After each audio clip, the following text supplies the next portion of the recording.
you're still scared, it's because you're waiting and not acting. If fear or rejection has ever kept you from doing something that you know you're meant to do, this is the episode for you. We're here to share tools with you to dismantle that totally and completely together.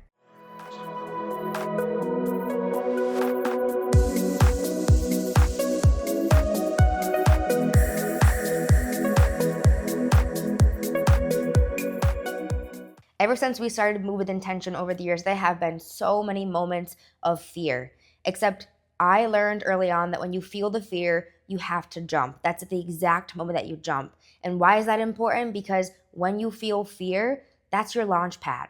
That's your opportunity to grow, to try new things, to evolve into who you're becoming. And I remember feeling those feelings of fear. And the closer that I looked at that fear at the beginning of this journey and during the journey throughout, I realized it was much more deep rooted. It wasn't logistical. When I'm planning events or setting up retreats or hosting different types of workshops, it's not about the logistics. You could give me any event. I love planning events. That's my background. I've been doing it for years and years and years, from weddings to corporate, you name it. It's not about the logistics. What I found out was that it was a deeper root cause, and that was fear of rejection and fear of judgment, which come from childhood wounds. Most of us do have some sort of childhood wound or past experience that has imprinted on us and keeps us feeling that fear up until this very day. The difference is when you move through the fear, you face it. You learn from it and you allow it to be your teacher instead of being stuck or debilitated by it. And I learned early on that you have to start before you're ready, especially if you're an entrepreneur. If you're an entrepreneur, then I'm sure you understand what I'm saying. You have to know where you're going, but you don't know the how. And when you have the opportunity, you jump. You jump before the hesitation comes in and it robs you of an opportunity, because opportunities come and go and they can be gone as fast as a blink of an eye. And I know that when you start before you're ready, that's when you find out what you're made of. It's not about being fearful of what other people think or worrying about other people's rejection or judgment. It's so much deeper. Finding out what really kept me fearful in those moments and then facing those fears got me to my next level. So much so that rejection actually became something that I now celebrate. And I would have never gotten to that point, would have never gotten to that situation where I'm celebrating rejection if I hadn't have faced my own fears. Those fears are there for us for a reason. And I know personally, I have learned so much by facing my fears and doing scary things. If you think of someone that you idolize, because we all have fears, they have fears too. You see them doing big things, delivering big speeches, planning giant events, leading different projects, or doing this in-depth research. And if you don't think that they have fears, then you're wrong. We are all human and we all have fears. The difference is those of us who tend to move through the fear, even though you feel those feelings, you take action, and those who do not. And I used to be in the boat of those who did not, and that didn't get me anywhere really quick. And I had to shift. I had to put myself in a new mindset, and I had to transition into I am a person who takes action whether I feel the fear or not. Because little did I know then what I know now about confidence. Confidence is not created by just thinking about it. Confidence is created by taking action. When you take action, confidence is the result of that action. You can't just create it by thinking about it alone. And that for me, and I realized I realized there was so much more potential. Not just thinking about something, reflecting on it, wondering how I could get to the bottom of it, but really diving in and taking that action on it to surpass it, to overcome it, and to defy it. Because it doesn't have to define who I am. It doesn't have to define who you are either. But having those moments where you face your fear and you take action anyway, whether it works out or not, you're always learning. Rejection like that is the same. Rejection can be your mentor if you allow it to be. Go ahead and give us a like and subscribe to the channel to get more on this adventure and this journey, all the tools that we're going to be dropping and sharing. We'd love to have you part of the community. I realized a really crucial thing.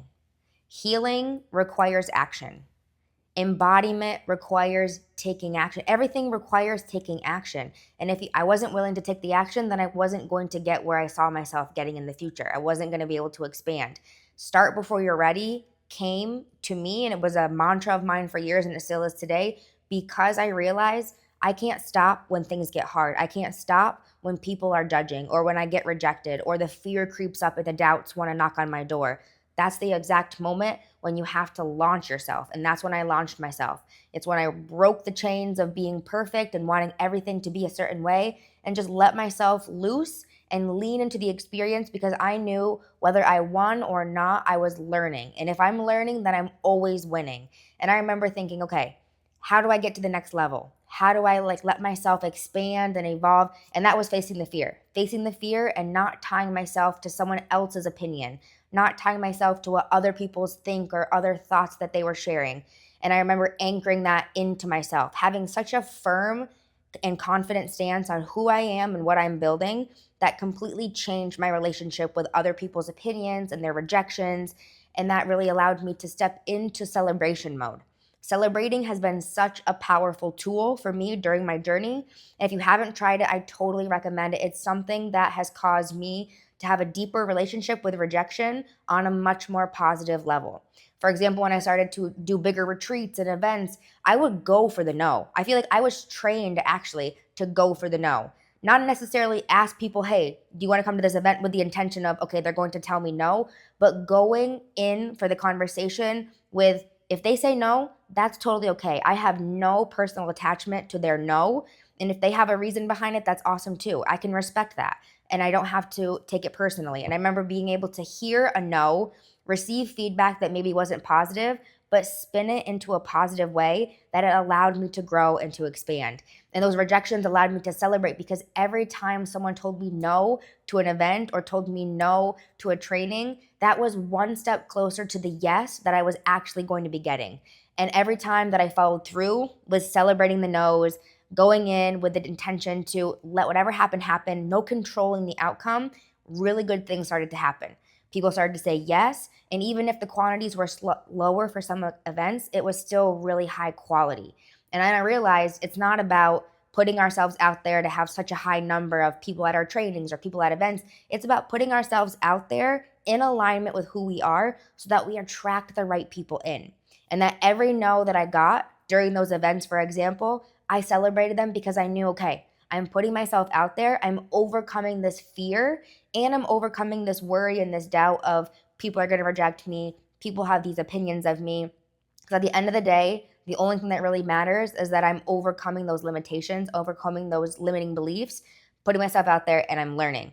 I have learned so much by doing sales, and you probably have heard if you want to learn how to take rejection, get yourself into sales. Go sell anything. People are going to tell you no, and you're going to learn how to take it on personally. You're not going to take it personally. You're going to learn how to take it in a non-personal way. And that in itself is a huge life lesson that so many of us could benefit from. I know me personally, over the last years, I've benefited so much from just hearing people say no and saying no myself and having no feelings attached to it. Not taking it personally, not feeling guilty, not feeling bad or ashamed or worried or have my fingers crossed that they're going to change their mind and they're going to come running back and say yes, or that I will change my mind and actually say yes too. Having a good relationship with the word no has been super beneficial and has allowed me to take that into celebration. And when you actually celebrate things, which as adults, a lot of times we skip this step. We do something big, we put ourselves out there, and we don't take the time to celebrate. When we actually take the time to celebrate, we do something amazing inside of our systems. We have different chemicals that release in our brains. Our hearts are connected to what we're doing. There's so many things that happen neurologically in our beings when we celebrate the hard times, the good times, and all the times in between. Celebration has been a tool that I've used over the last years when it's a no, when it's a yes, and all of the in between. And I know that that has helped me evolve as a person. It's helped me stop and reflect on where I am, how I show up, and how I can improve, not only in my personal life, but in my professional life as well. And that by doing celebrations has a ripple effect into other people's lives, and they too do celebrations, not just for the things that they accomplish, but for the things that they don't accomplish. They use it as a mentor, they use it as a leader, as a guide, and as a reflection point so they can stop, and we can all stop, and we can really be aware, self-aware of where we are, what's working, what's not working, and how we're going to get over that hump and get up to the top of the mountain. It's all about getting to the top of your mountain in the best way for you. And I know for me personally, what I was doing during that time was celebrating the rejection, letting go of the judgment, and knowing that it all starts from within and that I get to take the action on the fear that creeps up. By totally rewiring my definition around the word no in certain instances, I changed my relationship with that word and was so much easier able to say it for myself and receive it from others. There's a book called The Four Agreements, which if you watch this podcast, you're going to have a lot of books on your list we love to read. And that book is such a simple book. If you haven't read it, I totally recommend giving it a check out. It is so good. There's so many different things from that book that you can take and apply to real life in real time. And one of them is not taking things personally. When I learned this lesson in the book and in real life, I stopped taking things personally and started taking them powerfully, because every opportunity that I took was an opportunity to reflect. Every single time that something didn't work out, it was for the greater good. It was for me to learn a lesson. And we all know that those lessons are going to keep popping up over and over and over again until we actually learn what we're meant to learn. And so redefining what the word no meant to me, reminding myself, no doesn't mean you're not good enough. No doesn't mean that you're not willing to go out of your way and make something happen. No just simply is no, and you have to be able to accept it. This is what I told myself. And when I was able to finally accept that I could say no and I could receive no as an answer to an event or a training or a retreat, it expanded my perspective, but tenfold, and allowed me to get out of my own way, get out of my head, and start taking the action that was required to actually get a yes. Like I said, confidence is not built by thinking. It's built from taking action. It's the result of the actions that you take. And the more actions that I took, even if they were full of fear and I didn't know what I was doing, all the no's that I received during those moments, during those events, the trainings, it got me to where I am today. And I wouldn't able to be having this conversation if I didn't have those life experiences and have redefined the definition of no, rejection, and judgment. Because those three things were huge fears of mine when I first started out, coming from an early childhood wound. But by facing them, by taking action on them, and by redefining the definitions that I personally had for them, I was able to shift my reality, rewire the definition in my own mind, and then take action in my body, which absolutely can change your entire reality. We would love to hear from you. Go ahead and drop a comment if you've experienced something similar. If you've utilized these tools themselves to your experience, drop a comment because we would love to know where you're coming from and if this episode has been insightful for you. Here's what I learned. Fear loses momentum every time you take action on it and every time you stop avoiding it. When I learned that lesson, I realized that taking the action was the solution, because just thinking about it alone made it expand and made it grow. And the more that it grew and the more it expanded, the more of my energy that it would occupy. And the more of my energy that it would occupy, the less action I would take, the more stuck that I would feel. When I actually got out of my own way and I started taking action, even small action, it started to expand and it started to shrink down. That fear that I thought was so big and mighty actually ended up being so much smaller and less significant than I actually realized.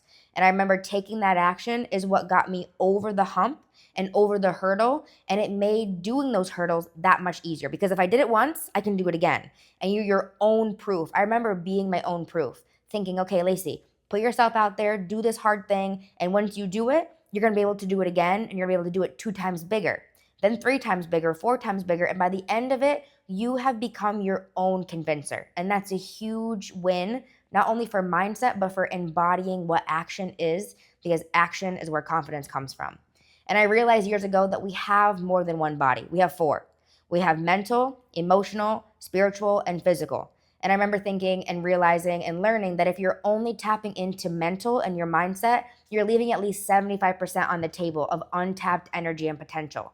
And the deeper that I dove into each of those bodies, developing them, using different tools in them, the easier the action came. And receiving the no's, receiving the rejections or the judgment from other people, it was their own business. It had nothing to do with me at the end of the day. And I no longer took it personally, which was a huge win for me. And I remember learning that the more action I take, the more aligned that I am with who I am, because those decisions are coming from me. They're not coming from other people. They're not coming from outside sources. I'm not easily influenced like I used to be. I do what I want to do when I want to do it because there's a vision, because I know who I am and what it is that I'm building, and that comes from action too. You can't leave action to just thinking about it. When you take action, it's actually putting yourself in the uncomfortable, putting yourself in the unknown, and being willing to learn through experience. Being a totally experimental person myself, I love stepping into the unknown. One of my coaches used to say, you're either pregnant or you're not. You can have 1 foot in and 1 foot out if you want to get the full benefits. And so I remember when I heard that from him, I jumped all of my feet, two of them, all two of my feet in, because that's where the real progression and evolution was happening. Taking that action, celebrating those no's, was actually so powerful that it just kept adding more and more gasoline to my fire inside, and more oomph to get me over that mountaintop and over my own obstacles. I remember actually last year, 2024, at one of my retreats, one of the women there, she's like, wow, you are fearless. And I remember looking at her so puzzled, thinking, how could she think that I'm fearless? And then I realized confidence doesn't come from feeling the fear and not taking the action. Confidence comes from taking action when the fear is there and present in spite of it anyways. And that's when I realized that that's exactly what I have been doing, because that's exactly who I decided I was going to be. The person that feels the fear and jumps anyway. And I think this is a really cool lesson for me to share, because this could be anyone. You could feel the fear around anything. It could be your work, it could be your personal life, relationships, opportunities. We all feel fear. But when we actually choose to launch ourselves into the fear and take those steps forward anyway, we learn so many valuable lessons along the way.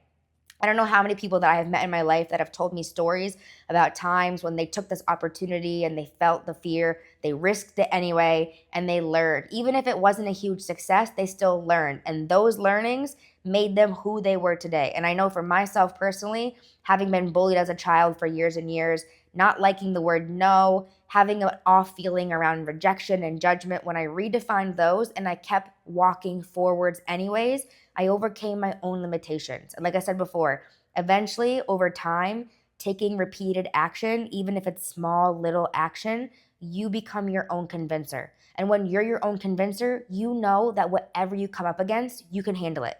You can make it happen, and you can do what you have to do to get to the next level. And I know for myself, that's exactly where I'm at right now.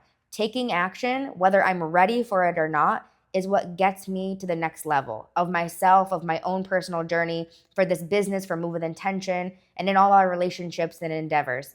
And so that quote, start before you're ready, has been around a long time for me. And I know that that came from a place of wanting to feel the fear, but go for it anyway. And that in itself has been a huge lifesaver for me, allowing me to stay grounded when I do get a no, feel fearless when I have to come up against something that's challenging for me, and to stay rooted in who I am and what it is that we are building. If this resonated with you, we'd love to have you part of the community. Go ahead and check out wearemovewithintention.com. You can apply there for one of our programs to see if we can serve you in the best possible way.